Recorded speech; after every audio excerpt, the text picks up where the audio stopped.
My submission to you, madam, is that you will be a developed country before 2047. Today, you are slowly but surely on your way to becoming the third largest economy if this rate of growth continues. Per capita income has gone up in this country, doubled since 2014 and now. What the Honorable Prime Minister said was, Viksit Desh, developed country by 2047 on Amrit Kal. All the indices of a developed country, your size of your economy, the GDP, the role of education, health, social sector, all that is improving. Why do you think the opposition has been up in arms? Why do you think the opposition is still opposing? No. First of all, the opposition has been playing spoil sport now for much longer than we remember. I can tell you the parliament, new parliament, its conceptualization, its construction in record time, and the collective contribution of the nation, its workers, to the founding fathers, it is a temple of democracy. I thought there was an opportunity in here for the opposition to rise above their petty stand. Some of them did. You had a very interesting situation there. There were a lot of political opposition there. But some people, over a period of time, on account of factors which are pretty well known, I mean the TMC, for instance, or the Congress, or let's say Lalu Prasad ji's party, their overall discourse has become shrill and it has become, in fact, antagonistic. And therefore, I don't think the nation even took note of that. And let me say, I was in that parliament. It was once in a lifetime opportunity, and I am really grateful to God that, one was there at that point of time and has been associated with it. Do you think anybody bothered whether Mr. X was there or Mr. Y was there? There's one member of parliament from one of those parties who's been tweeting all kinds of, nonsense on it. Is he taken seriously? No, even if there was a, place for, theatrics of the, bizarre comedy type, even there they wouldn't take him seriously. Today, what is happening? Parliament is merely symbolic. It is a temple of democracy. But look at where the country has come in the last 9 years. You were the 10th largest economy or the 5th largest economy. Today, you are slowly but surely on your way to becoming the third largest economy if this rate of growth continues. And who knows, by 2024 or 2025, and you are going from that on to a $7, $8, $10 trillion economy. Per capita income has gone up in this country, doubled since 2014 and now. The figures I'm getting you, if you go by the Ernst & Young projection, by 2040, you will be a $28 trillion economy. What the Honorable Prime Minister said was, Viksit Desh, developed country by 2047 on Amrit Kal.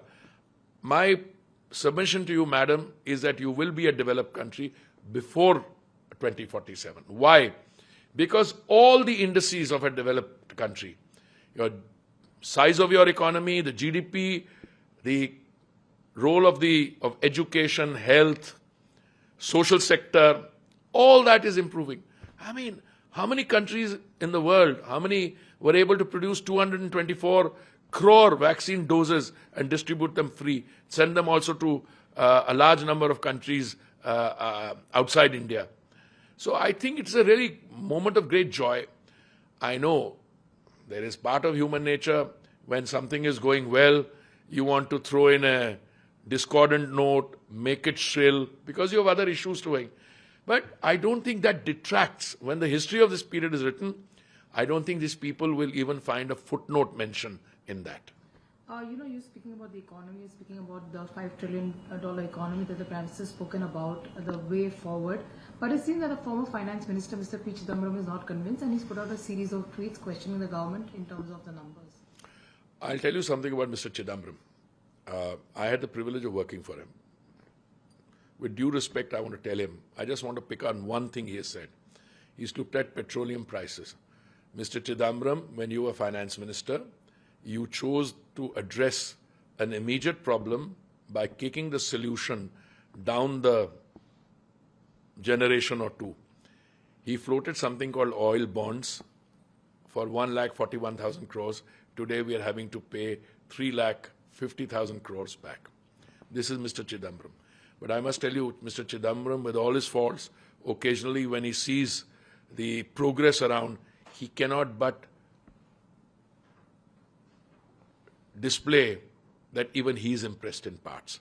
But I think on an occasion like this, Mr. Chidambaram has to do some serious introspection and soul searching, because often enough he would like to claim credit for some of the good that's taking place. I also saw some statement by the Congress party, I don't know whether it was him or somebody else, oh, you were able to do this because we did this. What did you do? I take the health sector. Between 2004 and 14, the limited manufacturing capacity we had in the public sector for making vaccines, you dismantled it. So we would have happily built on you. If you had some facilities, you built them, we would have built on that. But you dismantled what existed, so we had to build from scratch. So I can give you many examples. Let me tell you with the areas I deal with. I already gave you the example of oil bonds. And let me give you an area of the housing sector. What did we do? We, that is Pradhan Mantri Shri Atal Bihari Vajpayee ji, started the metro. And because it was started when Vajpayee ji was Prime Minister, after that it was very slow. And came Mr. Modi. He took the national metro, which stood at about 240 kilometers when Mr. Modi took over. Today it's at 860. I maybe figure here and there. And we've got another 1,039 kilometers under construction. Let me give you another figure. Today we are at number 5. We are going to overtake Japan and Korea in terms of the kilometrage. And within a limited short period of time, we will overtake the United States. India will have the second largest metro network in the world. Let me give you our petroleum refining capacity. We today have 252 million metric tons per annum. We are going to take it up, we are at number 4 if I'm not mistaken.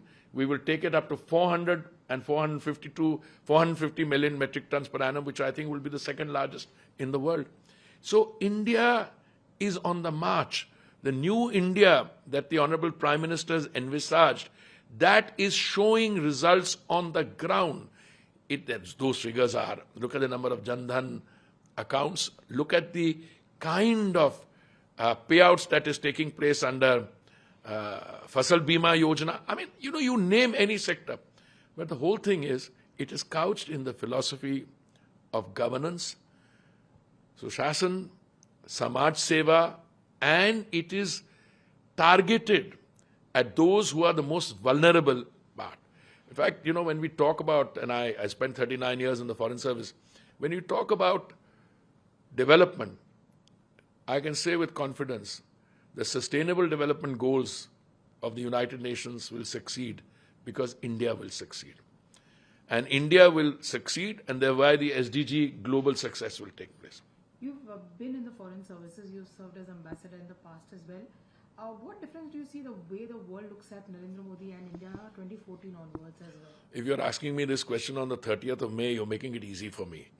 The Honorable Prime Minister has just come back from a 3-nation tour: Japan, the South Pacific, Papua New Guinea, and Australia. Forget about the respect he got at the G7. I mean, the Prime Minister being received warmly by the President of the United States, who tells him, look, you're coming to DC next month, and I'm receiving so many requests for attending your state dinner that I'm having difficulty in accommodating, and then I'm going to ask for the autograph. Put it aside. The Prime Minister of Australia says, Mr. Prime Minister, I've never seen this kind of a crowd in the Sydney Opera House. The only time I saw something resembling this was when Bruce Springsteen played there, and then said Modi is the boss.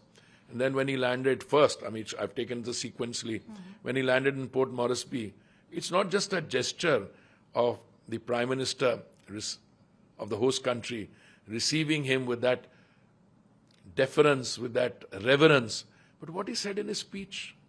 What did he say? He said, we are particularly delighted because you have come from amongst us.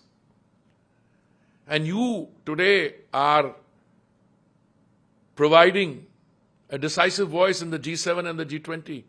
And because you've come from us, we want you to be our leader. Now, this is a kind of, look, I have, a lot of Indian prime ministers have commanded respect. It's not my case. But this is a completely new ball game. My final question to you, we're talking about 2024 in a year's time as well. You've seen the kind of opposition that the likes of Mamata Banerjee, Arvind Kejriwal have given to your government, the kind of name calling that has been done of the Prime Minister as well. The opposition is also trying to come in together.